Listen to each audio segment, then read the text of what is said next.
Something special.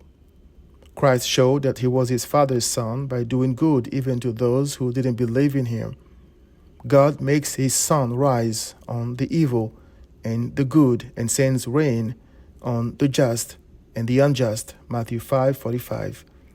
To a group of people who gathered at Cornelius' house, Peter said, "Ye yourselves know, which was published throughout all Judea, beginning from Galilee after the baptism which John preached, even Jesus of Nazareth, how that God anointed him with the Holy Ghost and with power, who went about doing good and healing all that were oppressed of the devil. For God was with him, and we are witnesses of all these things which he did, both in the country of the Jews and in Jerusalem, whom also they slew, hanging him on a tree." Acts 10:37-39. That evening, says Mark, after sunset, the people brought to Jesus all the sick and demon-possessed. The whole town, meaning Capernaum, gathered at the door, and Jesus healed many who had various diseases.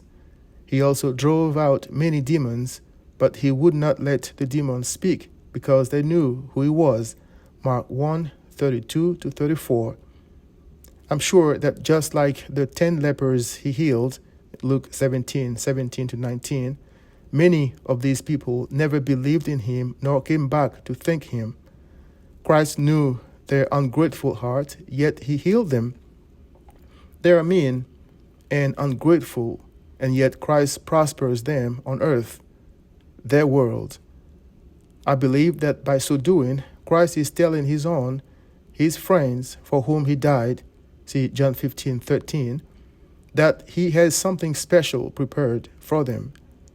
His friend, of course, have nothing to do with those who believe in him just because they see or seek a miracle, John 2:33-35, nor with those who follow him because they seek to eat and prosper on earth, John 6:26. Regardless of their condition on earth, Christ's friend seek a perfect communion with him as they look forward to his return. They are persuaded that whatever good Christ does for the ungrateful, he will do 100-fold for them. They know that nothing is impossible for him and that all the riches of the universe belong to him, but they also know that they are only passing through this earth, according to 1 Peter 2:11, and that he is coming back for them, according to John 14:3. So, during their pilgrimage on earth, whereas the unbelievers curse God, they pray, saying, "Two things have I required of thee. Deny me them not before I die. Remove far from me vanity and lies. Give me neither poverty nor riches. Feed me with food convenient for me, lest I be full and deny thee and say, Who is the Lord? Or lest I be poor and steal and take the name of my God in vain."